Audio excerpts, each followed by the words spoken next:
नमस्कार दोस्तों, NEOM technical classes के डेली टेस्ट सीरीज में आपका हार्दिक स्वागत। आज जो टेस्ट सीरीज रहेगी वह सिक्स नंबर की टेस्ट सीरीज रहेगी। देखिए इसका जो फर्स्ट क्वेश्चन है क्या है। अच्छा क्वेश्चन है, इम्पोर्टेंट क्वेश्चन है। एकल कला मोटर का प्रारंभिक टॉर्क होता है। जो एकल कला जो मोटरें होती है उनका जो स्टार्टिंग टॉर्क होता है वह क्या होता है, ये बताना है। ऑप्शन देखिए, निम्न, शून्य, मध्यम, उच्च। तो ध्यान रखिए क्या रहता है, एकल कला जो मोटरें होती हैं उनका जो सिंगल फेज जो मोटर होती है उनका जो स्टार्टिंग टॉर्क क्या रहता है, शून्य रहता है। शून्य क्यों रहता है, इसका कारण क्या है, क्योंकि एकल कला जो मोटरें होती हैं वह सेल्फ स्टार्ट मोटरें नहीं होती है, क्योंकि इनको सेल्फ स्टार्ट बनाया जाता है। क्या किया जाता है, सेल्फ स्टार्ट बनाया जाता है। और वह किन के द्वारा बनाया जाता है, कैपेसिटरों के द्वारा, फेज विभक्त करके, प्रतिरोध के द्वारा, इनके द्वारा क्या किया जाता है, इनको सेल्फ स्टार्ट बनाया जाता है। ये ध्यान रखें। और ये सेल्फ स्टार्ट क्यों नहीं होती है, क्योंकि इनका जो चुंबक क्षेत्र होता है वह एक प्रत्यावर्तित प्रकार का होता है, घूर्णमान प्रकार का नहीं होता है। इसीलिए ये सेल्फ स्टार्ट नहीं होती है और इनका जो प्रारंभिक टॉर्क होता है वह शून्य होता है। चलते हैं नेक्स्ट क्वेश्चन पर। ताप गुणांक का मान ऋणात्मक होता है। सेकंड क्वेश्चन है, ताप गुणांक का मान ऋणात्मक होता है। ऑप्शन देखिए, चांदी के लिए, विद्युत अपघटन के लिए, पारे के लिए, उपरोक्त में से कोई नहीं। तो ध्यान रखिए ताप गुणांक क्या होता है। ताप गुणांक क्या होता है, ये होता है प्रति 1 डिग्री सेंटीग्रेड में। क्या है, प्रति 1 डिग्री सेंटीग्रेड तापमान बढ़ाने पर प्रतिरोध में जो बदलाव होता है वह क्या कहलाता है, ताप गुणांक कहलाता है। अब देखिए जो ऋणात्मक ताप गुणांक क्या होगा, जब तापमान बढ़ाने पर प्रतिरोध का मान क्या हो, घट जाए, तो वह क्या कहलाता है, ऋणात्मक ताप गुणांक। तो वह पदार्थ कौन कौन से कहलाते हैं, तो ऋणात्मक ताप गुणांक पदार्थ जो होते हैं, अचालक पदार्थ होते हैं, अर्धचालक पदार्थ होते हैं, कुचालक होते हैं। ये पदार्थ क्या कहलाते हैं, ये पदार्थ ऋणात्मक ताप गुणांक के अंतर्गत आते हैं। तो देखिए विद्युत अपघटनीय क्या है, इसका जो राइट आंसर होगा विद्युतीय अपघटनीय, यानी विद्युत जो अपघटनीय होता है वह क्या कहलाता है, उसका जो ताप गुणांक होगा वो क्या होगा, ऋणात्मक होगा। ये ध्यान रखिए। चांदी जो होती है ये क्या होती है, धात्विक पदार्थ होते हैं, तो इनकी क्या रहेगी, पॉजिटिव क्या रहता है, धनात्मक ताप गुणांक रहता है। विद्युत अपघटनों के लिए क्या रहता है, ऋणात्मक ताप गुणांक रहता है। पारा क्या होगा, पारा एक धात्विक क्या है, धात्विक द्रव अवस्था में एक धातु है, इसीलिए इसका क्या रहता है, पॉजिटिव रहता है। उपरोक्त में से कोई नहीं, ये ध्यान रखें। इसका जो राइट आंसर क्या होगा, विद्युत अपघटनियों के लिए क्या रहता है, ऋणात्मक ताप गुणांक। चलते हैं नेक्स्ट क्वेश्चन पर। वीडीआर का प्रयोग किया जाता है। वीडीआर क्या होता है, ये होता है वोल्टेज डिपेंडेंट रजिस्टर। इसे बोला जाता है वेरिस्टर भी कहा जाता है। जो वेरिस्टर जो होते हैं इनका जो ताप गुणांक क्या होता है, इनका भी ध्यान रखें, इनका ताप गुणांक जो रहेगा वो क्या रहता है, ऋणात्मक रहता है। क्या रहता है, ऋणात्मक। जैसे वोल्टेज का मान बढ़ाने पर क्या है, वोल्टेज का मान बढ़ाने पर रेजिस्टेंस का मान क्या हो जाता है, कम हो जाता है। और ये क्या करता है, ये वोल्टेज के परिवर्तन को रोकने का कार्य करता है। क्या करता है, परिपथ में वोल्टेज के परिवर्तन को रोकने का कार्य करता है। ये ध्यान रखिए। ऑप्शन देखिए, प्रेरण परिपथ में, धारा स्थिर करने में, परिपथ में एक समान वोल्टेज परिवर्तन को रोकने में, बल्ब तथा हीटर को ऊष्मा देने वाले फिलामेंट में। तो इसका जो राइट आंसर होगा वो क्या होगा, परिपथ में एक समान वोल्टेज परिवर्तन को रोकने में वीडीआर का प्रयोग किया जाता है। अब चलते हैं नेक्स्ट क्वेश्चन पर। अब देखिए नेक्स्ट क्वेश्चन है, अच्छा क्वेश्चन है कि बाह्य परिपथ का प्रतिरोध सेलों के आंतरिक प्रतिरोध से कम होने की स्थिति में उच्च धारा प्राप्त करने के लिए सेल को किस क्रम में जोड़ेंगे, ये बताना है। क्या है कि सेलों के एक समूह हैं और उनका जो बाह्य प्रतिरोध है टोटल सेलों के आंतरिक प्रतिरोध से क्या है, कम है। तो हमें क्या करना है, उच्च धारा प्राप्त करने के लिए क्या करना होगा, सेलों को किस प्रकार से जोड़ेंगे। ऑप्शन देखिए, तो हमेशा ध्यान रखें सेलों को श्रेणी क्रम में जब जोड़ा जाता है जब हमें उच्च वोल्टेज प्राप्त करनी हो, लेकिन हमें क्या करना है, उच्च धारा प्राप्त करने के लिए समांतर क्रम में जोड़ना होगा। सेलों को किस क्रम में जोड़ेंगे, समांतर क्रम में। क्या होता है, धारा प्राप्त करने के लिए, उच्च धारा प्राप्त करने के लिए सेलों को किस क्रम में जोड़ा जाता है, समांतर क्रम में जोड़ना चाहिए। अब चलते हैं नेक्स्ट क्वेश्चन पर। निम्नलिखित में से कौन शक्ति गुणक की सही अभिव्यक्ति है, यानी शक्ति गुणक का सूत्र बताना है कौन सा सही है। ऑप्शन देखिए, आभासी शक्ति बटा शक्ति, बी है सत्य शक्ति बटा आभासी शक्ति, सी है प्रतिघात शक्ति बटा सत्य शक्ति, डी है आभासी शक्ति बटा प्रतिघात शक्ति। तो ध्यान रखें, जो शक्ति गुणक जो होगा वो क्या होता है, वास्तविक शक्ति बटा आभासी शक्ति। क्या होता है, वास्तविक शक्ति बटा आभासी शक्ति से किसे व्यक्त किया जाता है, पावर फैक्टर को व्यक्त किया जाता है। तो ये ध्यान रखें, अच्छा क्वेश्चन है। और यदि आप चैनल पर नए हैं तो वीडियो को लाइक करें और चैनल को सब्सक्राइब कर लिए। इससे क्या होगा कि जैसे ही वीडियो डलेगा आपको देखने में हेल्पफुल होगी। चलते हैं नेक्स्ट क्वेश्चन पर। आरसी सर्किट का शक्ति गुणक होता है, तो देखिए आरसी सर्किट का शक्ति गुणक क्या होगा। ऑप्शन देखिए, पश्च, अग्र, एकक व शून्य। तो आरसी जो सर्किट होते हैं उनका जो पावर फैक्टर होगा वो क्या होना चाहिए। अब देखिए, जो शुद्ध रजिस्टर जो होता है, शुद्ध प्रतिरोधी जो परिपथ होता है, वो उनका जो क्या रहता है, पावर फैक्टर, उनका पावर फैक्टर रहता है इकाई। क्या रहता है, इकाई। ये क्या रहता है, इन फेज में रहते हैं। वोल्टेज और करंट क्या रहते हैं, इन फेज में। और अब सी जो रहता है, सी क्या करता है, कैपेसिटर जो रहता है, इनका जो पावर फैक्टर क्या रहता है, अग्रगामी रहता है। सी का क्या रहता है, वोल्टेज से धारा क्या करती है, लीड करती है। वोल्टेज से धारा कैपेसिटर के कारण क्या करती है, धारा, ये धारा है ये क्या करेगी, लीड करेगी। तो इसीलिए इनका पावर फैक्टर क्या रहता है, अग्रगामी। आरसी सर्किट का पावर फैक्टर क्या होता है, अग्रगामी। चलते हैं नेक्स्ट क्वेश्चन पर।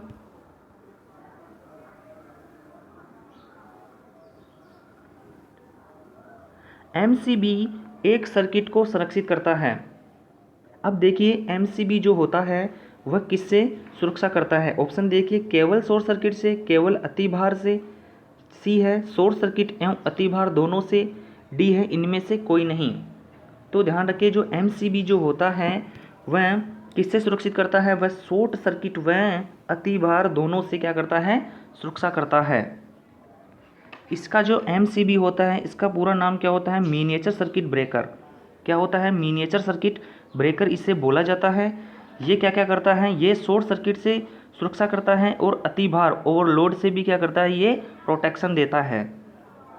तो ये ध्यान रखिए, अच्छा क्वेश्चन है। चलते हैं नेक्स्ट क्वेश्चन पर।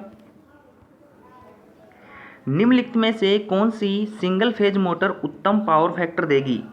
तो बताना है कि कौन सी सिंगल फेज की ऐसी मोटर हैं जो उत्तम पावर फैक्टर देती है। ऑप्शन देखिए, universal motor, repulsion motor, capacitor start motor या कैपेसिटर रन मोटर। तो अच्छा क्वेश्चन है। उत्तम पावर फैक्टर जो देगी वो कौन सी मोटर देगी, वो देगी कैपेसिटर रन मोटर। क्या होगी, कैपेसिटर स्टार्ट एंड कैपेसिटर जो रन मोटरें होती हैं उनका पावर फैक्टर क्या रहता है, अच्छा पावर फैक्टर रहता है। ये ध्यान रखें। अब चलते हैं नेक्स्ट क्वेश्चन पर। अब देखिए, अच्छा क्वेश्चन है। 200 वाट के 5 लैंप के द्वारा क्या करे हुए हैं, जुड़े हुए हैं और प्रति KWH, KEH नहीं है यहाँ पे देखिए KWH होगा की दर से 5 घंटे में खपत की गई ऊर्जा का मूल्य क्या होगा। ये बताना है। 200 वाट के क्या लैंप जुड़े हुए हैं, 5 लैंप जुड़े हुए हैं और वह 5 घंटे तक क्या कर रहे हैं, ऊर्जा की खपत कर रहे हैं। तो हमें बताना है कि मूल्य कितना होगा, कि प्रति किलोवाट घंटा कितने पैसे खर्च होते हैं, 30 पैसे। कितने हैं, 30 पैसे। तो अब देखिए इसे सोल्व कैसे करना है। तो एक फॉर्मूला ध्यान रखिए, विद्युत ऊर्जा का निकालने का, वो क्या होता है, वो होता है शक्ति इंटू समय। क्या होता है, शक्ति इंटू समय। अब KWH में बदलने के लिए इसे क्या किया जाता है, 1000 से डिवाइड कर दिया जाता है। जो मान प्राप्त होता है वो क्या होता है, KWH में मान प्राप्त होगा। अब देखिए 200 वाट के कितने लैंप हैं, 5 लैंप। कितने घंटे तक चल रहे हैं, 5 घंटे तक। अब अपन को बताना है KWH में मान बताना है, तो इसे क्या करना होगा, 1000 से डिवाइड करना होगा। तो देखिए 200 को जब हम 1000 में डिवाइड करेंगे तो कितनी बार जाएगा, 5 बार। अब 5 से 5 कैंसिल, तो कितना KWH हुआ, 5 kWh हमें क्या हुआ, प्राप्त हुआ। अब देखिए 1 kWh जो है उसका जी प्राइस कितनी है, 30 पैसे। कितनी है, 30 पैसे। जब हम 5 को क्या करेंगे, 5 kWh को 30 पैसे से क्या करेंगे, मल्टीप्लाई करेंगे। अब देखिए ऑप्शन में क्या दिए गए हैं, यहाँ पे रुपए में बताना है न कि पैसे में। तो रुपए में बदलने के लिए क्या करना है, 1 रुपये में 100 पैसे होते हैं, इसीलिए इसको क्या करेंगे, 100 से डिवाइड करेंगे। अब देखिए यहाँ पे क्या होगा, 3 पंजो 15, क्या हो गया 15। यहाँ से देखिए 3 पंजो 15 अपॉन 10 नीचे जो है। अब देखिए यहाँ से इसको डिवाइड करेंगे तो कितने रुपए आएंगे, 1.5 रुपये, 1.5 रुपया। कितने रुपए हो गया, 1 रुपये 50 पैसे। इसका जो राइट आंसर होगा वो क्या होगा, डी। चलते हैं नेक्स्ट क्वेश्चन पर। अब देखिए नेक्स्ट क्वेश्चन जो है अच्छा क्वेश्चन है। 150 वाट 100 वोल्ट के क्या है, एक रेटिंग का एक बल्ब है। क्या है, 150 वाट 100 वोल्ट और एक है 60 वाट और 100 वोल्ट की रेटिंग का, ये क्या है, 2 लैंप हैं जो क्या जुड़े हुए हैं, वह 200 वोल्ट की सप्लाई के साथ क्या जुड़े हुए हैं, सीरीज में जुड़े हुए हैं। ये क्या है, 2 लैंप हैं। ये क्या, यहाँ पे क्या है, यहाँ पे कितनी सप्लाई जुड़ी हुई है, एसी सप्लाई है। यहाँ पे एसी सप्लाई जुड़ी हुई है 200 वोल्ट की। और ये जो लैंप है ये कितने का है, 100 वोल्ट। और ये कितने का है, 100 वोल्ट। ये कितने का वाट का है, 150 वाट। ये कितने का है, 60 वाट। ये इस प्रकार से श्रेणी में जुड़े हुए हैं। तो अपन को बताना है कि जो इनमें जो शंट प्रतिरोध जुड़ेगा, यानी लैंप के जो शंट प्रतिरोध जुड़ेगा, इनके जो शंट प्रतिरोध जुड़ेगा वह अपनी निर्धारित शक्ति ले। कौन से वाट में शंट प्रतिरोध जोड़ना होगा कि वह अपने निर्धारित शक्ति खपत करे। तो ऑप्शन देखिए 60 वाट, 150 वाट और ए बी दोनों। तो हमेशा ध्यान रखें कम वाट का जो होगा उसका जो रेजिस्टेंस होगा वो क्या होगा। अब देखिए कम वाट के लिए जो रेजिस्टेंस होगा वो क्या होगा, अधिक होगा। और अधिक वाट के लिए जो रेजिस्टेंस होगा कम होगा। अब हमें कौन से में शंट जोड़ना होगा, वो जोड़ना होगा अधिक वाट के लिए। अधिक वाट में क्या जोड़ना होगा, शंट प्रतिरोध जोड़ना होगा, जिससे क्या होगा, वह अपनी निर्धारित शक्ति खपत कर ले।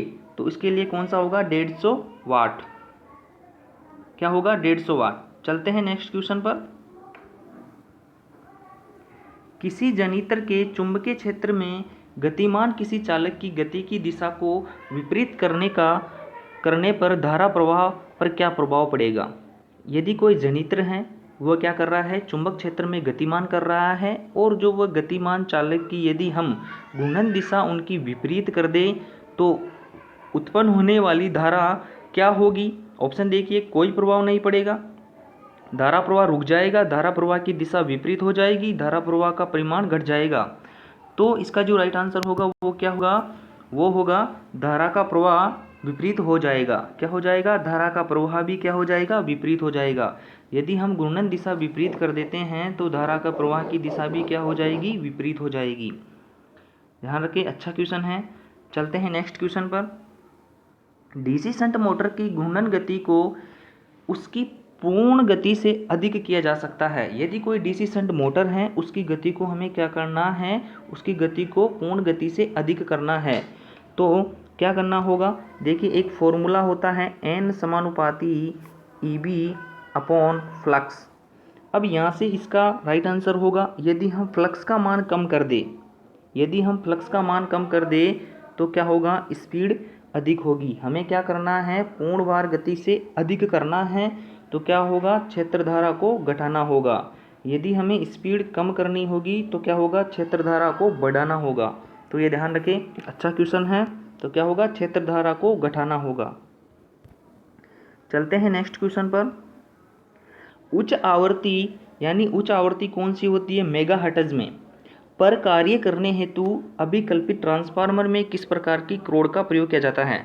जो ट्रांसफार्मर की जो कोर बनी होती है वह उच्च आवृत्ति के लिए किस पदार्थ की बनी हुई होनी चाहिए। ऑप्शन देखिए, लोह क्रोड, खुली लोह क्रोड, एल्यूमिनियम क्रोड या वायु क्रोड।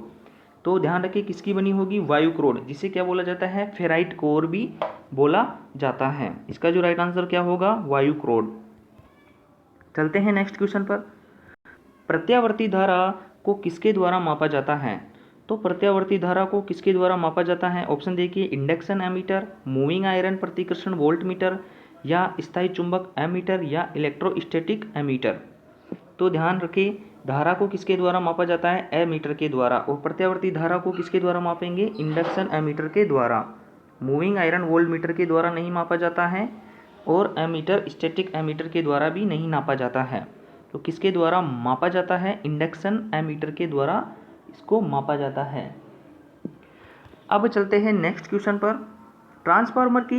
ट्रांसफार्मर जो होता है उसकी रेटिंग अंकित किए जाते हैं, ट्रांसफार्मर अंकित किए जाते हैं, ये बताना है। अच्छा क्वेश्चन है, तो हमेशा ध्यान रखिए ट्रांसफार्मर की जो रेटिंग होती है वो किस में ली जाती है, केवीए में ली जाती है।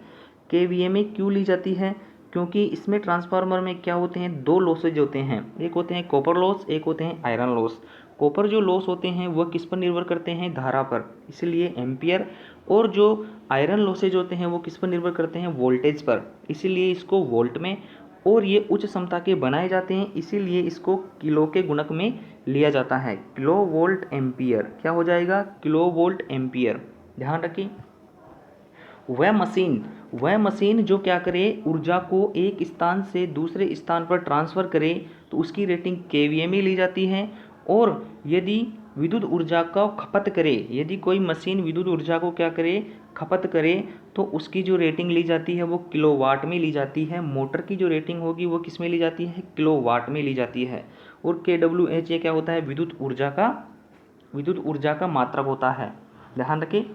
अब चलते हैं नेक्स्ट क्वेश्चन पर। यदि किसी ट्रांसफार्मर की द्वितीयक वेस्टर्न के लपेटनों की संख्या 2 गुनी कर दी जाए और साथ ही में प्राथमिक वोल्टता को आधी कर दिया जाए, तो उसकी द्वितीयक वोल्टता क्या होगी, आधी, दुगनी, वही रहेगी या चौगुनी।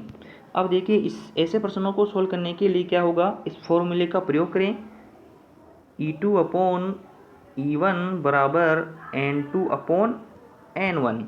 तो अब देखिए किसी ट्रांसफार्मर की द्वितीयक वेस्टर्न की लपेटनों की संख्या को क्या कर दिया है, दुगना कर दिया गया है, और साथ ही में प्राथमिक वोल्टता को आधा, जो प्राथमिक वोल्टता E1 है इसको आधा कर दिया गया है। तो आधे को हम इस प्रकार से भी लिख सकते हैं, इसी फॉर्मूले में 2/1 भी लिख सकते हैं, क्योंकि उल्टा करने पर 2/1 हो जाता है। जब इसे सोल्व करेंगे तो क्या होगा, कोई परिवर्तन नहीं होगा, वहीं की वहीं रहेगी। तो ध्यान रखें द्वितीयक वोल्टता वहीं की वही रहेगी। यदि हम द्वितीयक टर्न को दुगना कर दिया जाए और प्राथमिक वोल्टता को आधा कर दिया जाए, तो द्वितीयक वोल्टता पर कोई प्रभाव नहीं पड़ता है, ये ध्यान रखें। अच्छा क्वेश्चन है। चलते हैं नेक्स्ट क्वेश्चन पर। एक 4 ध्रुव प्रत्यावर्तक में 36 खांचे हैं और कुंडली विस्तार 1 से 8 है। यह वाइंडिंग विद्युत अंश कम पिच वाली होगी, यह बताना है। कोई एक क्या है, अल्टरनेटर है, उस वह कितने ध्रुव का है, 4 ध्रुव का है, उसमें 36 खांचे हैं, और जो कुंडली का विस्तार है, वाइंडिंग पिच जो है उसका वो कितना है, 1 से लेकर 8 तक है। तो विद्युत अंश जो होगा, इलेक्ट्रिक जो डिग्री हमें बताना है कितने कम पिच वाली होगी, क्या बताना है, कितने कम पिच वाली होगी। तो इसका एक फॉर्मूला होता है, ध्यान रखें, वो क्या होता है, वो होता है वाइंडिंग पिच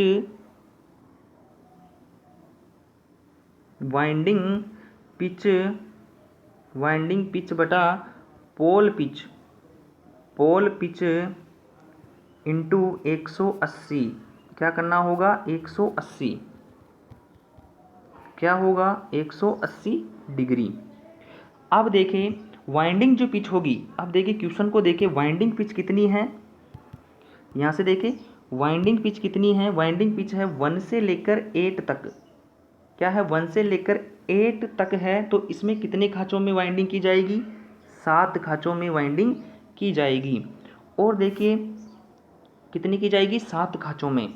और पोल पिच क्या होता है, पोल पिच होता है स्लोट पर पोल, क्या होता है, स्लोट पर पोल। तो स्लोट पर पोल होता है, तो स्लोट देखिए कितने हैं, 36, पोल कितने हैं, 4, तो कितना हो गया है, 9। पोल पिच कितनी आई, 9। अब यहाँ से देखें वाइंडिंग पिच 7 है, पोल पिच 9 है और 180 डिग्री का अंतर है। तो देखिए यहाँ से 9 दूना 18, जब 9 को 180 से डिवाइड करेंगे तो कितना हुआ, 20 इंटू 7 करें कितना होगा, 140 डिग्री।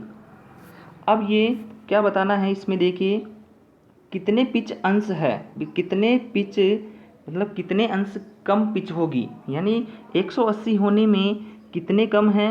अब ये आंसर जो इसमें कितना आया है 140, तो 140 180 होने में कितने कम है, 40 कम है। ये ध्यान रखें, अच्छा क्वेश्चन है। इसका जो राइट आंसर होगा वो होगा बी। तो यदि आपको वीडियो पसंद आया है तो वीडियो को लाइक करें और वीडियो को अपने दोस्तों के साथ शेयर करें, और यदि आप इस चैनल पर नए हैं तो चैनल को सब्सक्राइब जरूर कर लें। धन्यवाद। जय हिंद, जय भारत।